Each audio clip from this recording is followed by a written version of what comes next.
these movies were all very cynical and very dark and very anti-government. The U.S. government is the villain in these movies. And then Capricorn One falls into that same general genre, but it's on a more upbeat note. There's a happier ending and there's a more positive note to it. So it stands out from the darker conspiracy movies of the 70s in that way.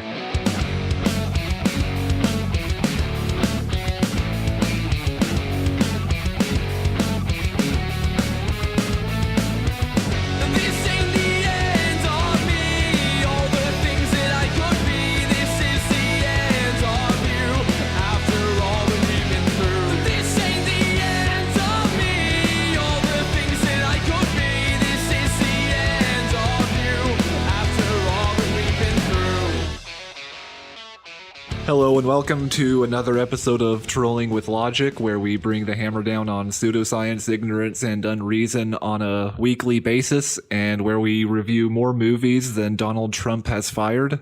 Yep, that's close enough. We've reviewed more movies than advisors Donald Trump has fired, I would say. Yeah, close enough. It's a good start anyway. Well, I'm Nathan Dickey, the host, and with me are the other two hosts who most often... Yep, we're here. Shall we leave this in? Nathan, did transsexualism just strike you just then and prevent you doing what you were going to do? Yeah. Nathan's caught the trans. Help him. Oh no! You'll never be able to serve in the active military now. I've got to trans. Yeah. Kitch is supposed to be one of our regular hosts, but he's been absent more often than any of us. So yes, it's me, Callum McDonald, and Jenna Bowyer. Hey, yes, Hey. It is indeed. In fact, it's quite interesting with Kitch. Every time we say we're doing a show, he's on his way back from somewhere. He's kind of constantly moving. He's the perpetual motion machine to everyone. Okay, well, we are reviewing a 1970s era conspiracy, sort of a conspiracy thriller adventure movie called Capricorn One. This movie was directed by Peter Hyams. It came out in 1977, and it tells a story about a fake Mars landing and how the astronauts involved in that mission are finding themselves in a dangerous situation because the mission fails on its return trip. It's basically an unmanned spaceship that goes to Mars and then comes back, but on the return trip, something goes wrong. The heat shield breaks apart and the ship is destroyed, and so now the three astronauts have to go on the run from the government to keep themselves alive. Yeah, it's essentially a conspiracy theorist's wet dream in a way, and it's, like I say, I find it very ironic that conspiracy theorists hold this movie up so much when, if you actually watch it all the way to the end, it just shows how ludicrous and how difficult one of these conspiracy theorists would be to actually stage, pull off, and maintain. Yeah, the whole setup in this movie, the way it's presented is pretty absurd. I mean, it's almost depicted as too easy. Granted, the film doesn't go into all the inner workings and all the planning that the government does, but it does just kind of present it as something the government just is able to do with relative ease. And everyone goes along with it, which is funny because considering that this movie it didn't inspire the moon landing hoax, but it propped it up and kind of repopularized it in a way. And people are so cynical about any kind of space mission, whether it be Mars or the various Apollo missions. But in this movie, the public is presented as just kind of going along with it for the most part. I think probably go into the link to the moon hoax land, because they're actually pretty close on this, because I think mainstream moon hoax, it was never really a thing until the 80s.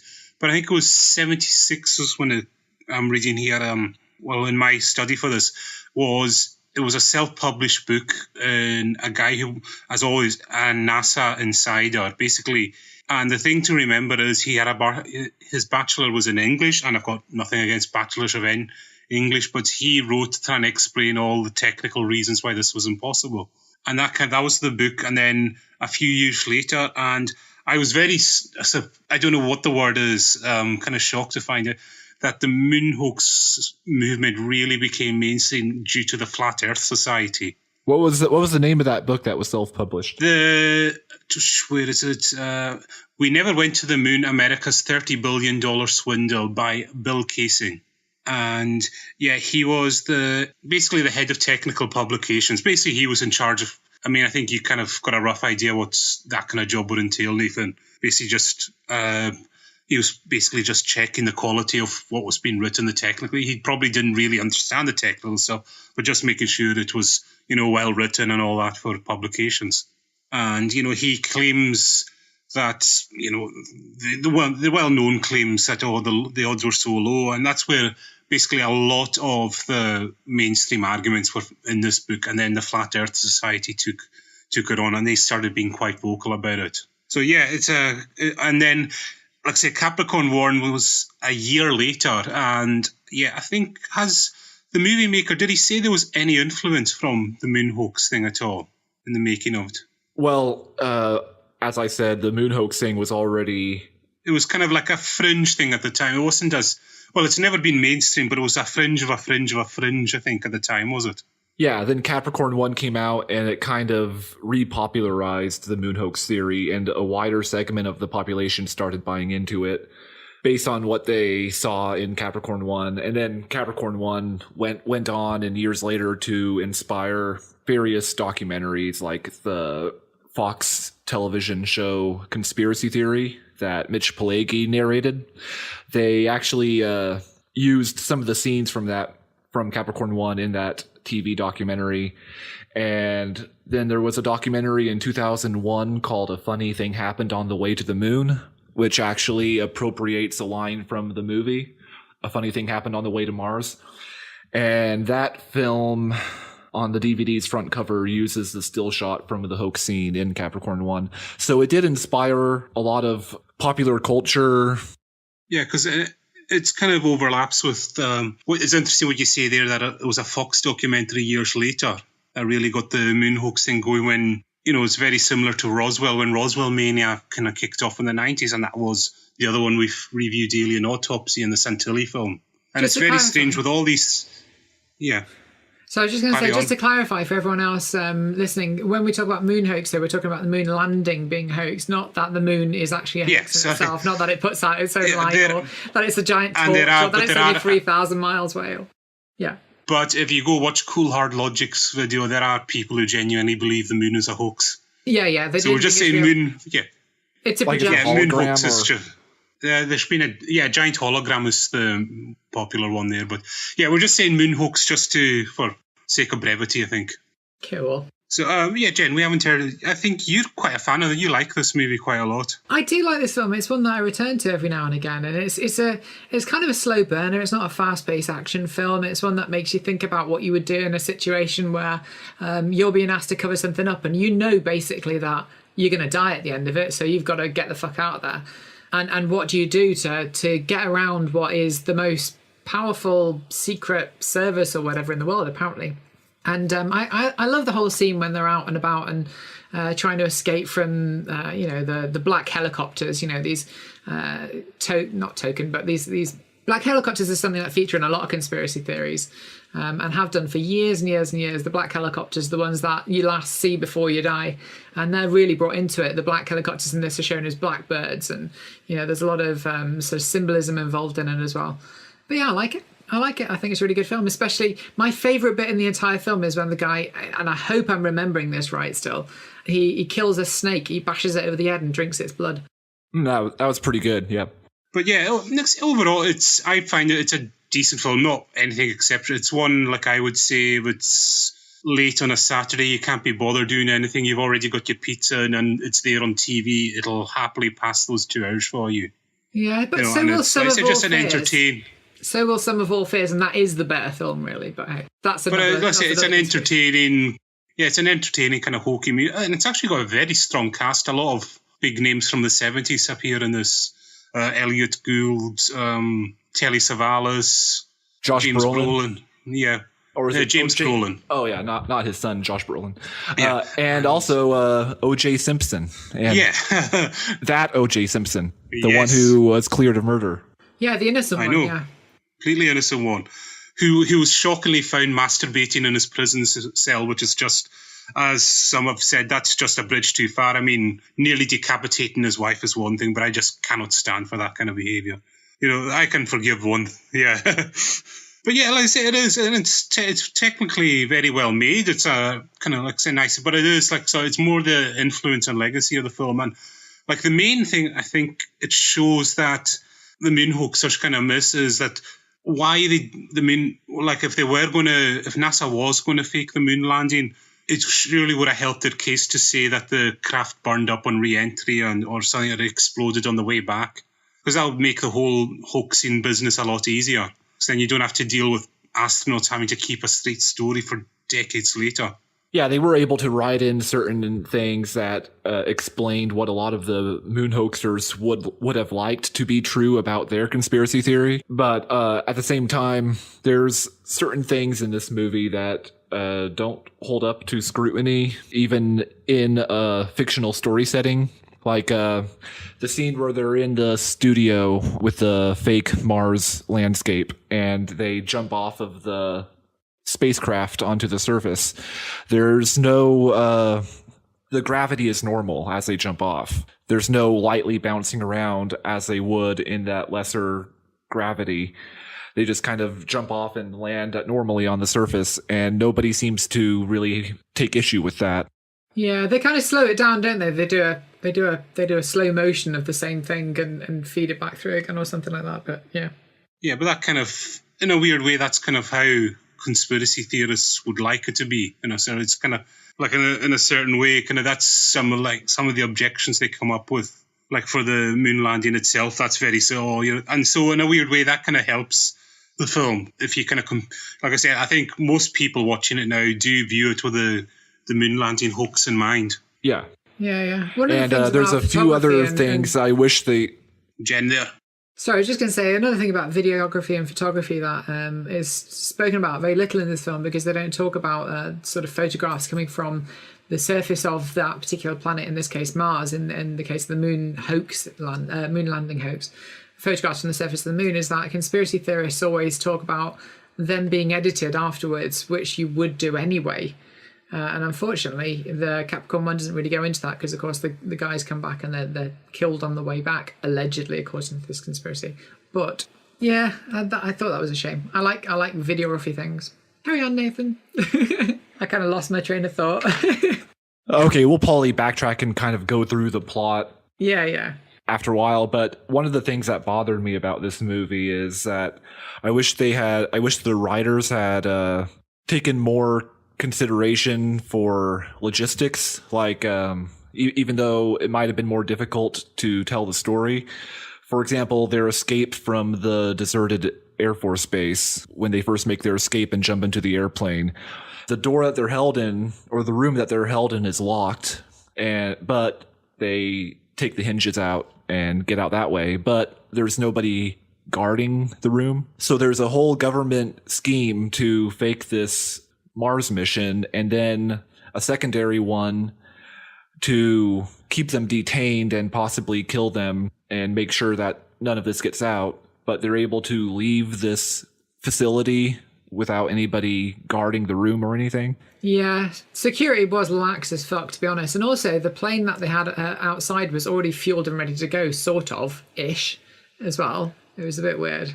So there's a few gaffes like that, but you can overlook most of them to enjoy this as an adventure thriller. Yeah, but again, like say, comparing it to real life, that actually plays into a lot of real life conspiracy theories that the government is kind of bipolar in a way. It's smart enough and also dumb enough to do some of the things it does. It's smart enough to orchestrate all these things, but it's dumb enough to leave enough clues for just a few lay people just to crack the whole thing wide open. Mm-hmm. Like the NASA technician who basically creates his own program to double check the numbers on how fast the video is being relayed, and realizes that the video feed can't be coming from the distance that it needs to be coming from, it's a lot closer. Yeah. The whole time delay thing, we know. I think it should be 20. Is it 20 minutes they say for a signal to come from Mars? I think it's around that. Yeah, I'm not sure off the top of my head. I think that number seems familiar. So yeah, I think it's meant to be 20 minutes delay between here and Mars. So I don't know. They never really explained how they got around that, but I think it would be quite easy, like for the in the context of this film anyway, for the hoaxers to do that. Yeah. So people who find things out tend to disappear in this movie fairly quickly, and the character I consider to be the main character is Robert Caulfield, the journalist, and he's really the main driver of the story, I think, in a lot of ways. And I mean, the astronauts are just there to kind of survive the government trying to kill them, but Robert Caulfield is there to bring the story to the public and also figures prominently in their eventual escape.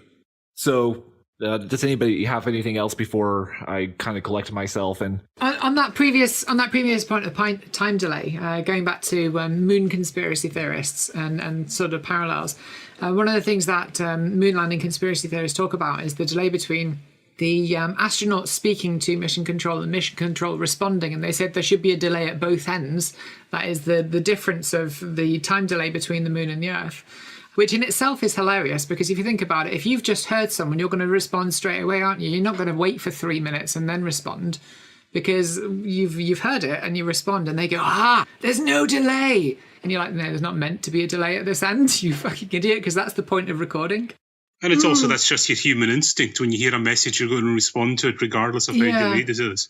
Yeah, it's pretty daft, because they don't. I think one of the things that's not understood is the point at which the recording is made. The recording is made at the ground station. The ground station hears the message and responds immediately. So there should never be a delay at that particular point. There's only ever a delay in the message then reaching back to the astronauts and the astronauts then responding. And that time between the message getting to them and their response getting back is what the delay is. So yeah, anyway, Nathan, have you recovered your thoughts? Yeah, I'm just trying to think of a good way to seg into kind of going from the beginning and kind of discussing things in a more linear fashion. Oh, we've never cared for linearity here, Nathan. Those are just blasphemous words, linearity. So how about we're all about the tangents here. We're all about the tangents. Yeah, so one thing I thought was interesting was in the very beginning when the initial launch is happening and people are attending it, various government officials and high-ranking people are attending it. There's the congressman character, who's actually a pretty hilarious character. He's very enthusiastic about the launch, and he's with the vice president, who isn't very interested in it. And of course, the president is busy that day, presumably busy kind of orchestrating the hoax in some capacity at that time, or being involved in it somehow. But the vice president is there with his commemorative binoculars, not watching the launch itself, but admiring the backside of an attractive young reporter out on the field. And that's kind of emblematic of the interest that was lost among the public and even among the government after the 1969 moonshot. So there were other Apollo missions later, but with each Apollo mission after Apollo 11, the public gradually lost more and more interest in space. And the movie gets that right. The lack of interest in the public. Yeah. Just to kind of Apollo 13 kind of covers that little area really well. Whereas, like, when they're doing the transmissions, but the astronauts aren't aware they're not being transmitted, because at that point, people have just begun to think of lunar travel as being something very mundane and everyday, when it's the exact opposite of that. It's something highly complicated to do. But it's that kind of thing, once it becomes embedded in the people's mind, they just think, we can do this anytime we feel like, when it's not like that at all. Yeah, I mean, people don't understand that every single launch can end in an explosion, so it can always be exciting. Yeah, but it is. It's just people just think of it as, and also when they associate all the money with it, they say, well, there's so much money involved and it's a rich boys thing. And, it's very, a lot of people do think of space now as being very regular and mundane and all that. Yeah, it's a shame though, isn't it? Because I mean, there's so much innovation happening at the moment. I've been following SpaceX, for example, and also Jeff Bezos's project, and I find them fascinating because you're talking about commercial entities, private entities now going into space, and it's a fascinating time to live. In thinking that in a few decades' time there could be space travel, or at least near space travel, cheap enough so that normal people can do it. And I think that's an amazing thing to think about. And yet most people, when you speak to them, are like, oh, well, they launch satellites every day. It's already commonplace, isn't it? Which is true, but innovation carries on. And Jen, you just need to show like what something like just Tim Peake going into space recently did in the UK for space interest in space exploration and tech. I mean, I think that's been a big boon to STEM fields in this country amongst young folk, because it was the young folk that really engaged with that. Yeah, we had Abby on at the beginning of the year, didn't we? And I'm looking forward to having her back in the future, hopefully, and listening to her and her passion and seeing all the work that she's doing to encourage young people, especially disadvantaged young people, get into STEM, get into science. I think it's such an important thing. And it's a shame that some people are really sort of think it's boring when what do they do in their daily lives? They go to work, they go home, they go to work, they go home. Whereas these people are launching things into fucking space and onto asteroids and onto other planets. I mean, it's incredible. How can something like that ever be mundane? Ever? The other thing that jumps out to me about this movie is that in the 1970s, there was a whole industry of conspiracy related movies coming out because it was a very cynical age. You had The Parallax View by Alan Pakula, The Conversation by directed by Francis Ford Coppola, and also movies like 3 Days of the Condor. And these movies were all very cynical and very dark and very anti-government. The U.S. government is the villain in these movies. And then Capricorn One falls into that same general genre, but it's on a more upbeat note. There's a happier ending and there's a more positive note to it. So it stands out from the darker conspiracy movies of the 70s in that way. Yeah, but it's really odd in that NASA actually did provide their assistance on this film, which is quite weird to think of. What exactly? Yeah, the dimensions of the space shuttle Capricorn One were like pretty close or right on. Yeah, they actually provided help in getting, telling what the Mars sets should look like and what the spacecraft would look like and all those kind of things. They were actually, and it's kind of weird because they're sort of portrayed as the villain in this, which I don't know, is this NASA showing they have a sense of humor? Did they just view this movie as like, something to do for a laugh or what? It's quite strange because usually, like, I know that American military and NASA and that, they're always really concerned about if they get involved with a movie, they have to have a good image in it. I mean, I think you're quite aware of that. Yeah, they said they did offer their expertise and technical assistance on this film. One thing I wonder about is, and I don't know if we've got any information about this at all. Sorry, I'm still eating a cherry. Look, yeah. With is it a Learjet that they have? I'm not sure. It's something like that, isn't it? It's kind of a Learjet. It's a twin jet rather than a twin prop. When they land that, and I think they do it without any landing gear, don't they? In the desert, if I'm remembering correctly. Yeah, one of the wheels is broken off. Yeah. And so would that ever be possible? And I ask this about every sort of weird plane landing in every film that I've ever watched. Would that even be possible? I'd love to get someone on from aviation to see if that kind of a landing would even be possible, especially out in the desert. Anyway, just a thought. Does anyone have anything else to say about this film? Yeah, because, I was going to say one thing is that a lot of people, like when you mention it, they seem to think of this as being a cult movie. And I think, at the time it was quite successful. It was very well received. And it was kind of the same reaction that I had. It's kind of a hokey but enjoyable movie. And it was quite a considerable success at the time. But I said, without the moon hoax movement attached to it now, it's, like I said, it's one of those that features on, I don't know, you won't understand this reference, but Jenn will, like, it's a late night ITV 3 or 4 kind of film now.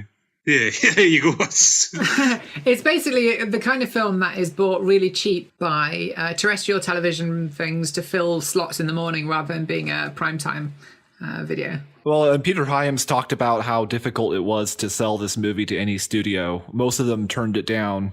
Like they said no right away. Yeah. Just to tell you, ITV3 and 4 are two TV stations we have here in the UK, and they're both renowned for just, movies that are kind of really not big name movies at all, and they just repeat them ad nauseum. Like, you'll get all the Jaws sequels repeated on them, but the first Jaws movie's conspicuous by its absence and all that kind of thing. And like all the Bond movies are on there, like just all these kind of, movies that are just not in really much high demand to be shown on mainstream TV. What jumped out to me about this movie also is that, the storyline is fun but hokey, but the dialogue is actually really good. The dialogue stands out to me as the best part of this movie because there's some really fun, interesting dialogue spoken by the characters throughout. Especially the conversations between the reporter Robert Caulfield and his colleague Judy. Those were some really hilarious, fun pieces of dialogue between them, and also between him and his boss. Yeah, definitely. I think it helped. Sorry, and I think it really helps that they had such a strong cast on it that was able to, kind of handle such. It's I would compare this to Tremors. Have you both seen that movie? Oh yeah, I love it. Yeah, and that's like another really hokey movie, but it's kind of the strength of the cast that they're able to deliver this kind of hokey material, real sincerity, and make it more than this what it actually is. And I think it's very much the same case here. Tremors is like a cheesy, corny, kind of just done for laughs. Oh, okay. But the only place it's I've got heard it such a before is strong Hokey cast. Cokey. You never heard of a hokey movie at all? No, well, I've heard the term before, but I never understood what it actually meant. I just thought it was a reference to the Hokey Hokey Cokey. or It can mean just like a fun popcorn movie that you just watch for schlock. That's another way of putting it. What? Not heard that one, no. Schlock. Schlock. Schlock. Yeah. What, like Shrek, but schlock. Okay. No, schlock. Schlock. It's like imagine Kirk's drunk and he's looking for his second in command. So he's forgotten. He says, I want to fuck, but I've forgotten what my schlong is. It's my schlock. Do you want to schlock me? Okay, interesting. No, you've not heard I've never heard of it. No. What are these new terms? These new terms. It's just. Tell me another new term. It's just like fluff. It's just like fluff that you watch to have a good time. It's kind of just. It's just corny. You know that one, Jenn. Corny. Yes, I've heard corny before. Yeah. Yeah. Meaning it's like based on corn. Meaning you can make bread out of it. No. Yeah, you can't. Well, I don't know if you can try with a DVD cover, I suppose, but I don't. Yeah, you could toast it. No, just like you could toast it. But yeah, it's a corny kind of movie. It's like one it's daft and all that, but it's ultimately kind of enjoyable. You go along with it. Field of Dreams, got it. No worries. Yeah, I don't know. Yeah, but that's a hokey or schlock. That's the other words you can use. It's a kind of movie that Michael Bay probably wants to remake with a bunch of explosions. Okay, right. I'll see if I can come up with a new term that means the same kind of thing next week and confuse the fuck out of you by using it. Yeah, just how long will it be before we have a Capricorn One remake? So, I was going to ask you about the journalist character. Do you think it's one of these rare things? It's rare in movies to actually get this an honest portrayal of a journalist, what they, an investigative journalist, what they get up to, and would you say it's quite accurate or?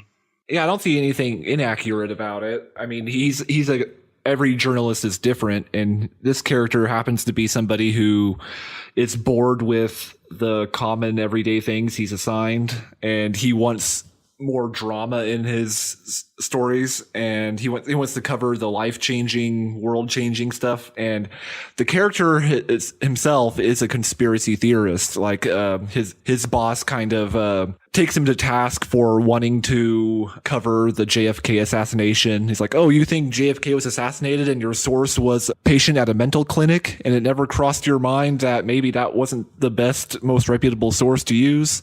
And there was something else that he kind of derides Caulfield for wanting to cover, and it's also related to a conspiracy theory. But so he's not taken seriously by his boss because he has all these conspiratorial ideas that he wants to break open. But this time something really is happening, and his boss kind of treats him derisively for the same reason and doesn't realize that it's something real this time. And so... Yeah, that's kind of a little bit of a trope you see quite often, sometimes with journalist characters. Like when they're onto the big story, it's the same like with, cop shows.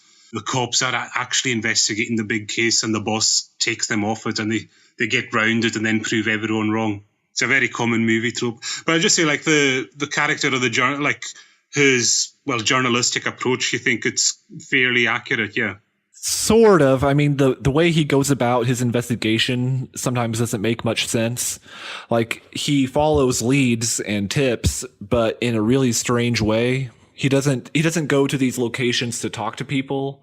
He kind of just goes to these locations to see what he can find himself. Like, after his coworker Judy picks him up after he's bailed out of jail and fired by his boss, he takes her car after she drops him off and drives out in the middle of the night to this abandoned military installation. And I mean, a real journalist probably wouldn't do anything so dramatic. He would want somebody to actually talk to. And the same when he goes to that ghost town and is shot at, which is another weird thing, that the government doesn't have good snipers who can shoot, who can actually aim. Which, considering he believes the government killed JFK in a moving car, kind of defeats his own argument a bit. Yeah, maybe it was a stormtrooper shooting at him. I don't know. He's a little bit like Jack Ryan crossed with Mulder from The X-Files, but then lacking some basic common sense, isn't he? Yeah, Yeah, nailed on the head. That's the way I would put it. That's a really good way of putting it, actually. Yeah, overall, I think like the astronaut characters, I mean, they're not fleshed out hugely. They're essentially story devices. Like, it's the journalist's investigation into all of this. But like I said, they handle their roles very capably. And I just said it is strange now looking at this with O.J. Simpson and all the things that happened in his life since then. But it is strange. At the time, it was quite a big deal to cast him because, I hate to say this, but at the time, roles for people of colour were very few and far between. And to have a prominent role like this in a movie and actually be the hero, the guy that doesn't get killed early on. Well, he is the first astronaut to get killed. I'm trying to remember, how early on does he get killed? Or is it later? It's after they crash. They all run off in 3 different directions. And then they kind of go, they all end up in a kind of mountainy area. And then he's the first one who gets killed.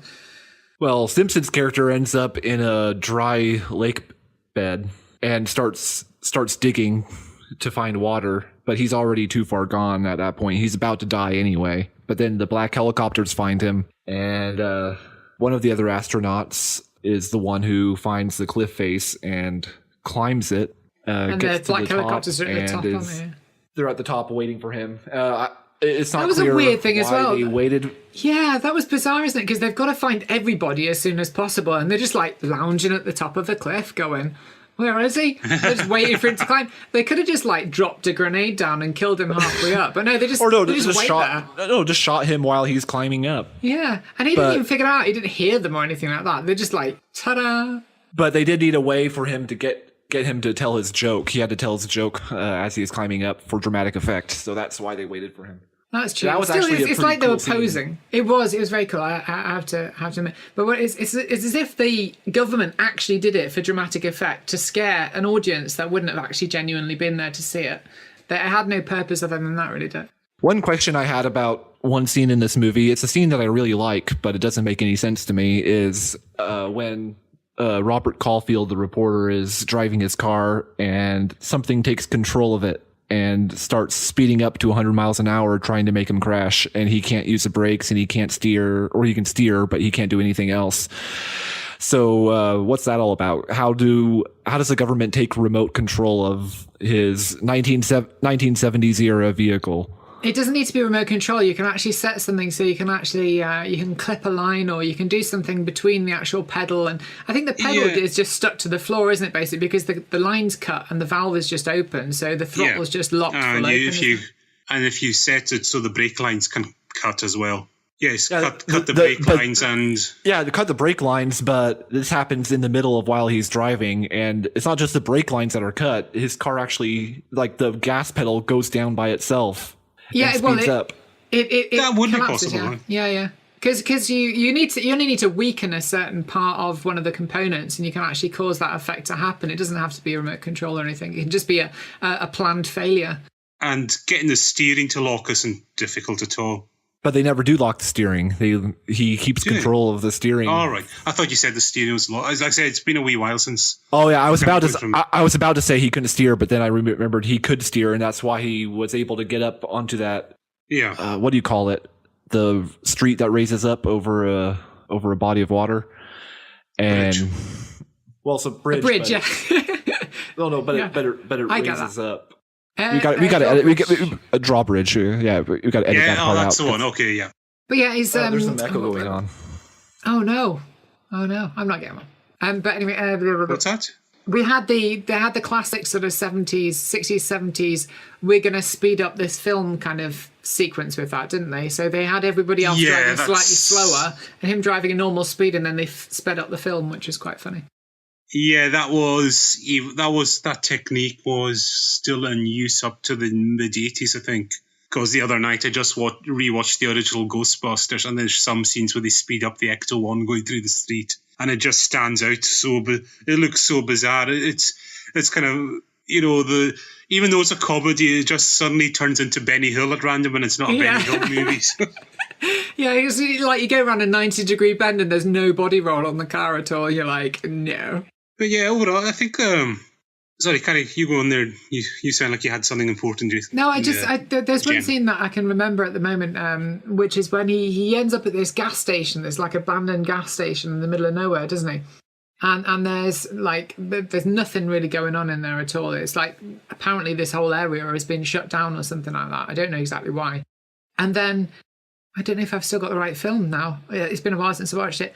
Don't they end up, they're in a car, and the car is under a shelter, like in a car wash bit or something like that, and they manage to escape from helicopters in a car on an open road. Am I remembering this right? Nathan, I think you've watched this more recently than us. Yeah. So at the gas station, I might be. I know at the abandoned gas station scene, there's no car involved. There's a crop duster airplane that that's it. Sorry, that the reporter and the pilot flies up in. That's it. And then they have the chase sequence through the mountains, and he's flying his crop duster thing, and they're flying two helicopters behind, and apparently they're just as agile, and they've got just exactly the same maneuverability, and he can escape from two attack helicopters. It's the great climactic chase scene between the crop duster plane and the two black helicopters, and the Brolin character, the astronaut, is hanging on to the wing the whole time. Yeah. It is a stunning bit of cinematography. Yeah. And at one point, though, the dustcopter plane does an upside down loop. It flies up in the air and flips over, and somehow he's still able to hold on through all that. Yeah, but I do love it because those sequences were actually done live. Those were live sequences. They weren't recorded. They weren't CGI, and that's what I miss about films like that, because that was a full-on live scene. The whole thing was like it was like something taken out of Airwolf, but there was actual air acrobatics, and I absolutely love that scene. Yeah, because it was highly praised for its action sequences in this movie, which are kind of still quite impressive to watch. We'll sit there and, well, how on earth did they do that, knowing they didn't have the tools of CGI at the time? Yeah, I think they had green screen, didn't they? That they used for that. Did.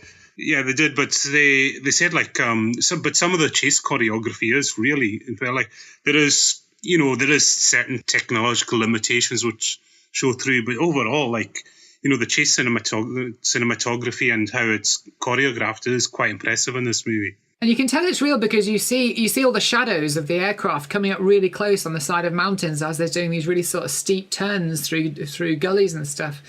Brilliant. Absolutely love that sequence.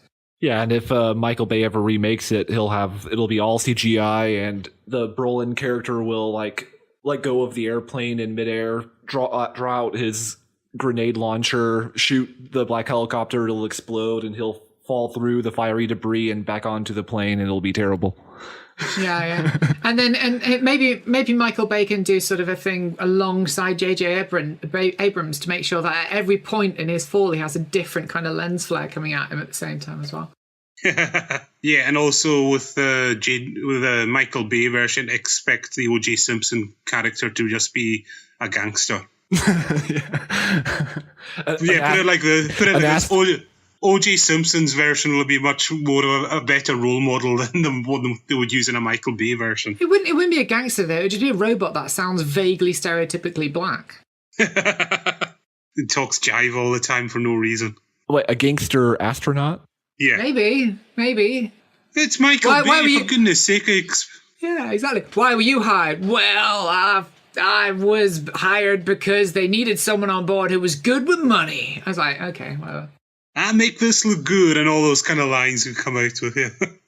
Did we already talk about in the actual record? I know I started talking about it before recording, but the Peter Hyams' official position on the moon landing. Okay, so I watched an interview with Peter Hyams, the director, and he said people have asked him if he's moon hoaxer, and he says, of course not, that he firmly believes it happened, and he's not a moon conspiracy theorist in any way, but that what inspired him partly to make this movie was his experience before he was a director as a field reporter in Vietnam, and his experience of having to write stories in a way that did not reflect what was actually going on, but what the government wanted the American public to think was going on there. And that was his main inspiration, as well as how institutions like NASA were struggling to get people interested in the space program again. Yeah, because I think he was misinterpreted.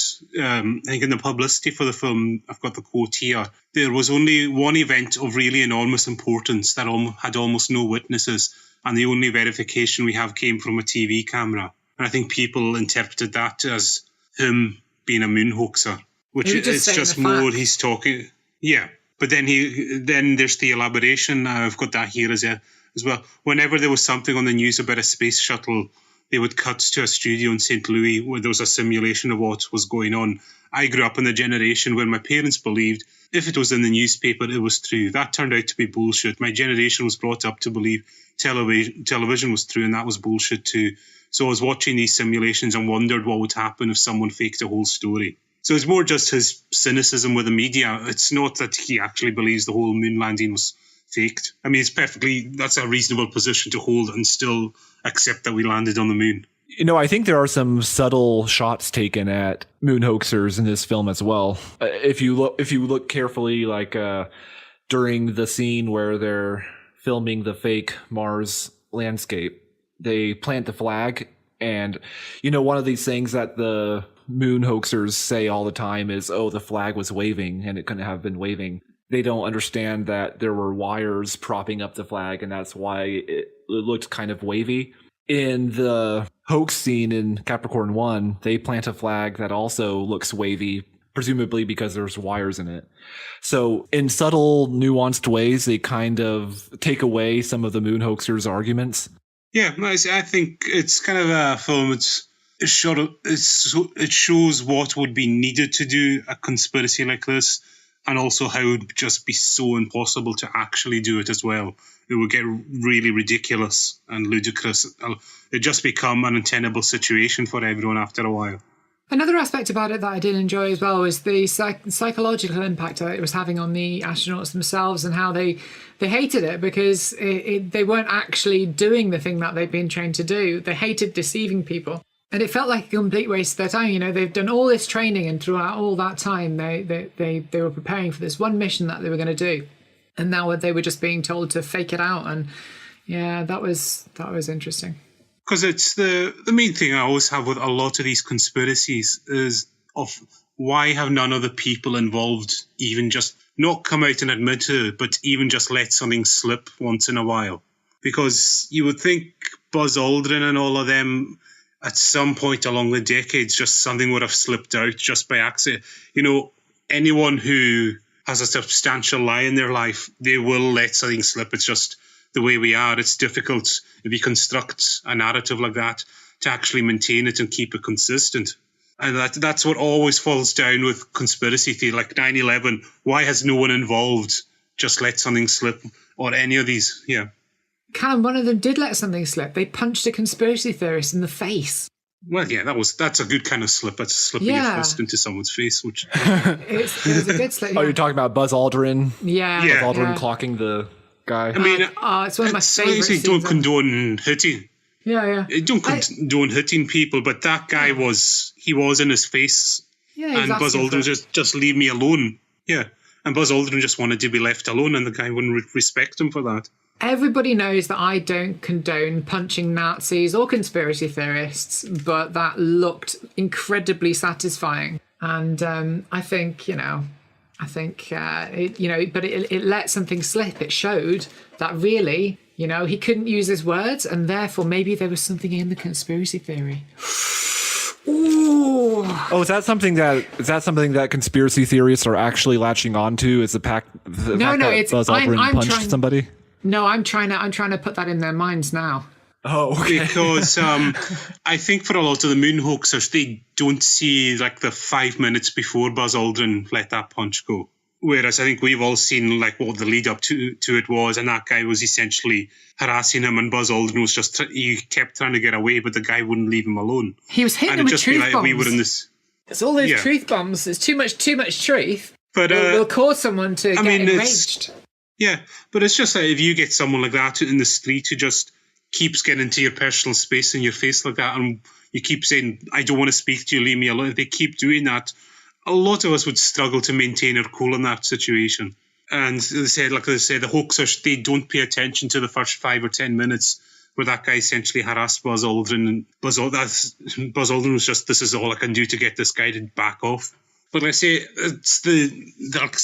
crux of all conspiracy theory, like 9/11 and all of these, is just why hasn't anyone who was in on it just let a tiny bit of information, and like an insider, not even a full confession, just let something slip by accident? Because I think, have they estimated how many people would need to be involved for the moon landing to be hoaxed? Yeah, I think it was about the number that actually died afterwards in mysterious circumstances.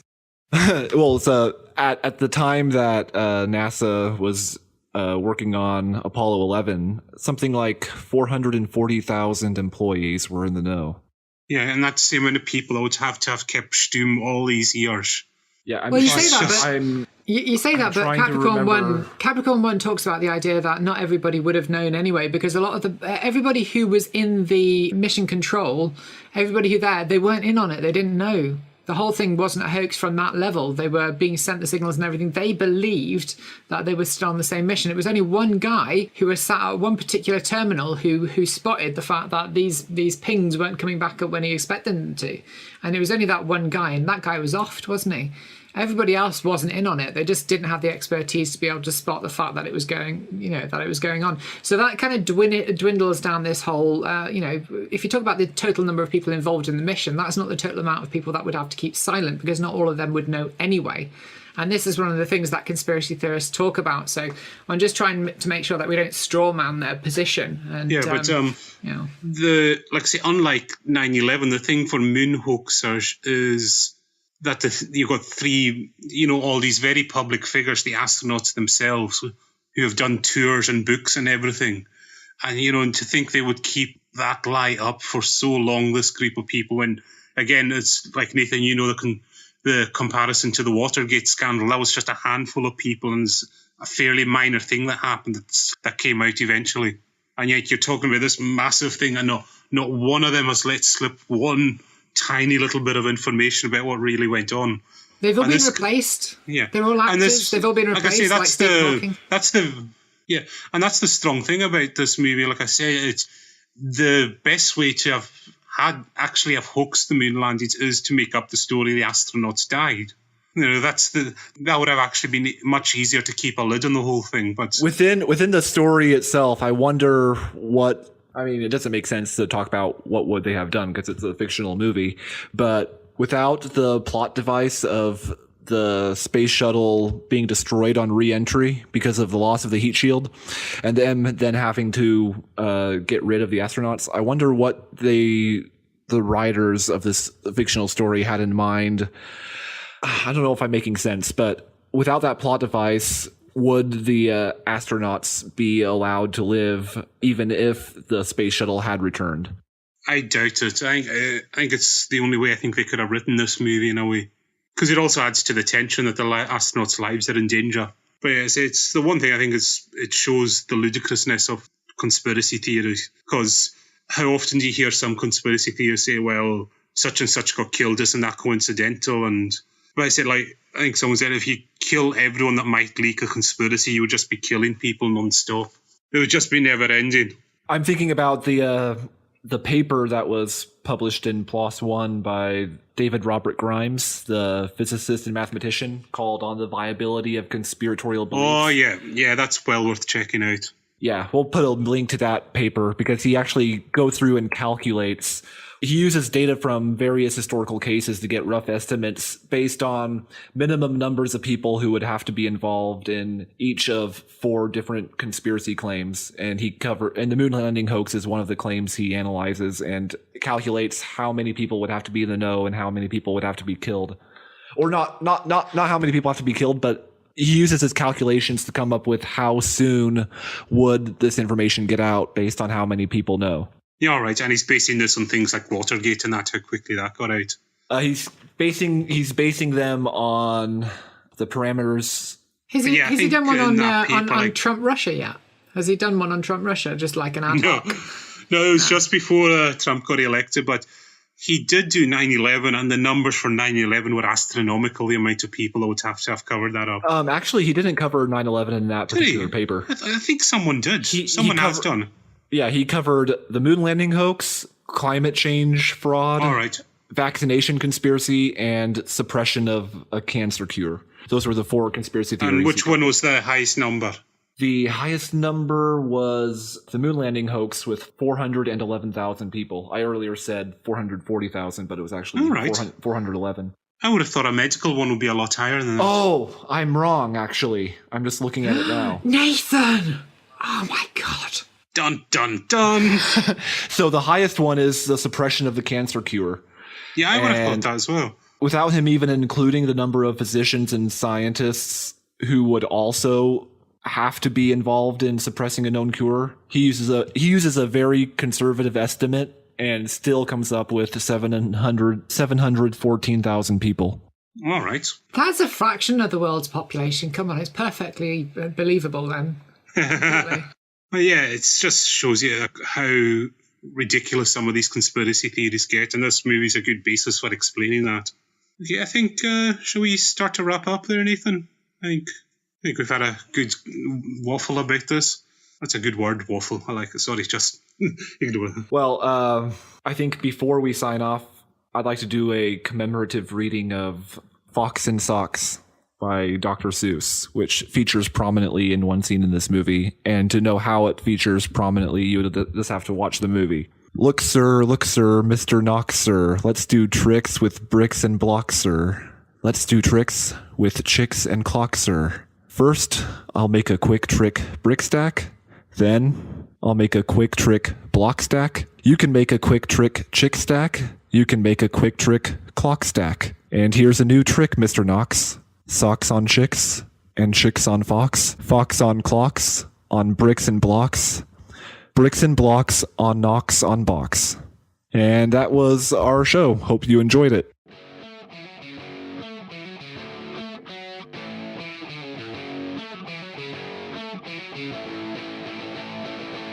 Thank you for listening to Trolling with Logic. If you enjoy this podcast, please consider leaving us a review on iTunes. If you love the show, please consider becoming a patron on Patreon. Supporting us at $5 or more per episode will get you access to exclusive, patron-only bonus content, early access to shows before everyone else, and other incentives. We are an amateur production, but with your patronage, we can help improve our audio quality and cover the costs for doing the show. We are grateful for anything you can pledge to the show. Go to www.patreon.com/trollingwithlogic to sign up if you are so inclined. We want to thank our 3 patrons who currently have chosen to support us. These patrons are Microbloganism, Josh at the Society for the Advancement of Science, and Avinash Kumar. Thank you very much for your support, which is helping us out. Thanks to you 3, we have now been able to hire a professional audio editor, so now you can all look forward to higher quality audio. If you have any suggestions for topics or guests you would like to hear on this show, let us know on Twitter or on our Facebook page. Thanks again for listening.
Kind of constantly moving. He's the perpetual motion machine to everyone.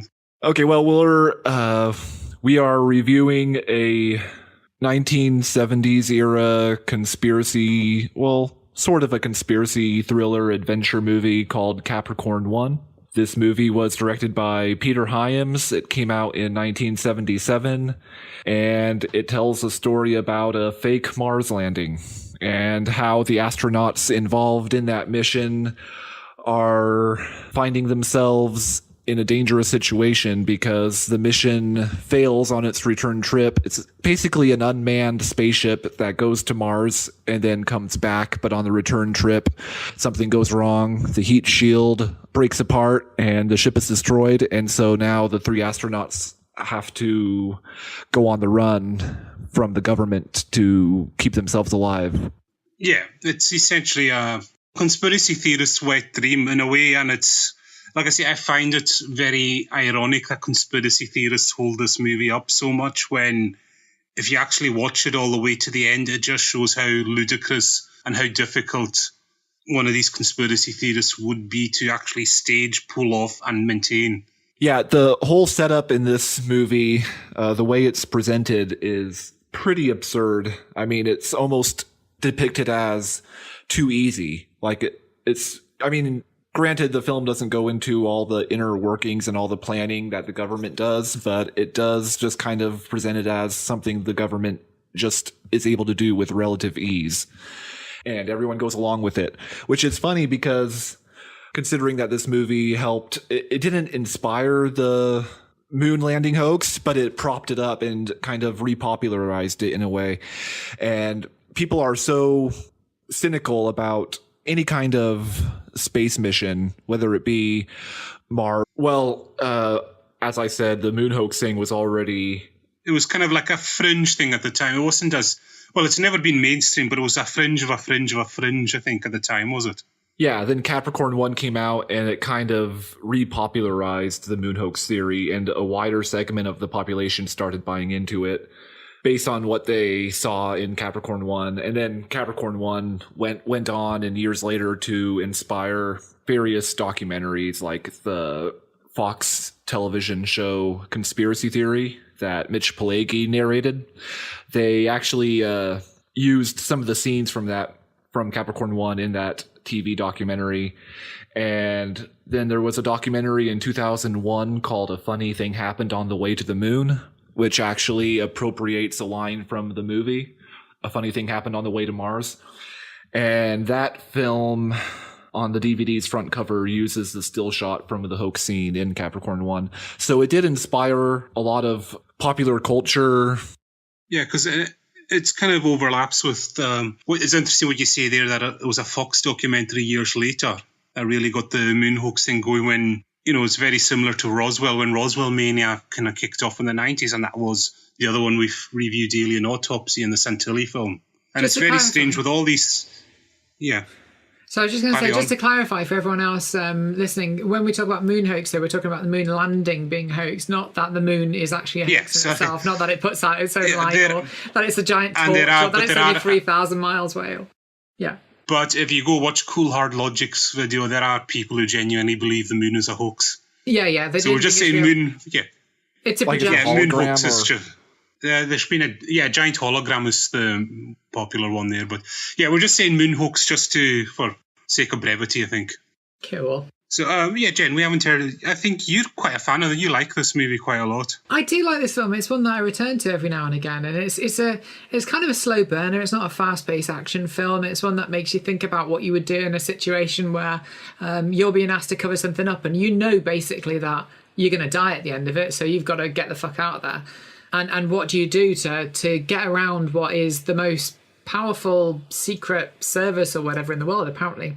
And I love the whole scene when they're out and about and trying to escape from the black helicopters. You know, these not token, but these black helicopters is something that feature in a lot of conspiracy theories. And have done for years and years and years. The black helicopters, the ones that you last see before you die, and they're really brought into it. The black helicopters in this are shown as blackbirds, and there's a lot of sort of symbolism involved in it as well. But yeah, I like it. I think it's a really good film. Especially my favourite bit in the entire film is when the guy, and I hope I'm remembering this right still, he kills a snake, he bashes it over the head and drinks its blood. No, that was pretty good. Yeah. But yeah, overall, I find it's a decent film, not anything exceptional. It's one, like I would say, if it's late on a Saturday, you can't be bothered doing anything, you've already got your pizza and it's there on TV, it'll happily pass those 2 hours for you. Yeah, but so will Some of All just Fears. So will Some of All Fears, and that is the better film, really. But hey, that's another... But it's an entertaining... Yeah, it's an entertaining kind of hokey movie, and it's actually got a very strong cast. A lot of big names from the 70s appear in this. Elliot Gould, Telly Savalas, James Brolin. Yeah. Or is it James Brolin? Oh, yeah, not his son, Josh Brolin. Yeah. And also O.J. Simpson. And that O.J. Simpson, the one who was cleared of murder. Yeah, the innocent one, yeah. Completely innocent one. Who was shockingly found masturbating in his prison cell, which is just, as some have said, that's just a bridge too far. I mean, nearly decapitating his wife is one thing, but I just cannot stand for that kind of behavior. Or the various Apollo missions. But in this movie, the public is presented as just kind of going along with it for the most part. I think probably go into the link to the moon hoax land, because they're actually pretty close on this, because I think mainstream moon hoax, it was never really a thing until the 80s.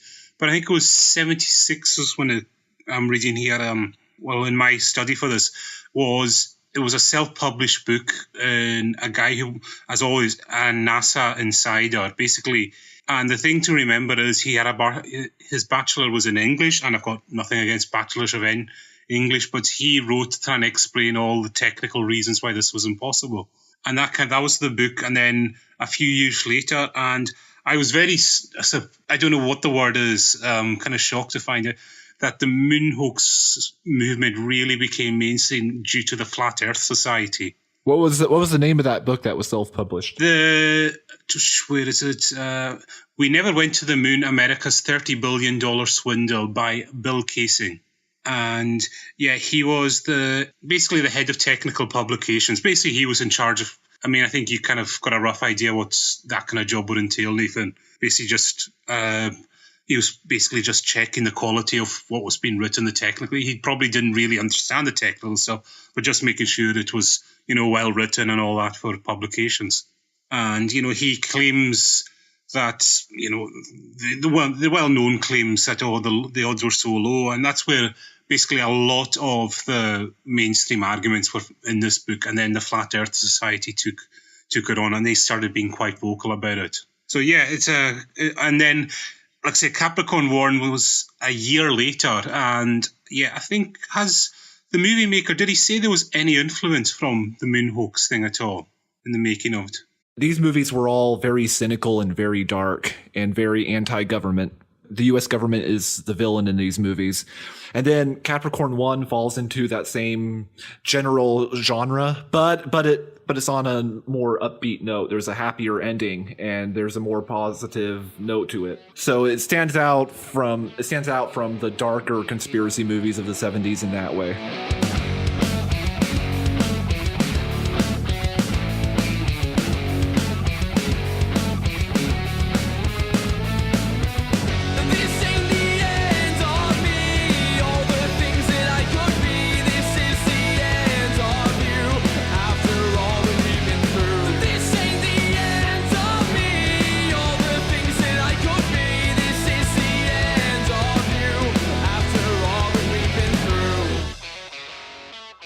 Hello and welcome to another episode of Trolling with Logic, where we bring the hammer down on pseudoscience, ignorance, and unreason on a weekly basis, and where we review more movies than Donald Trump has fired.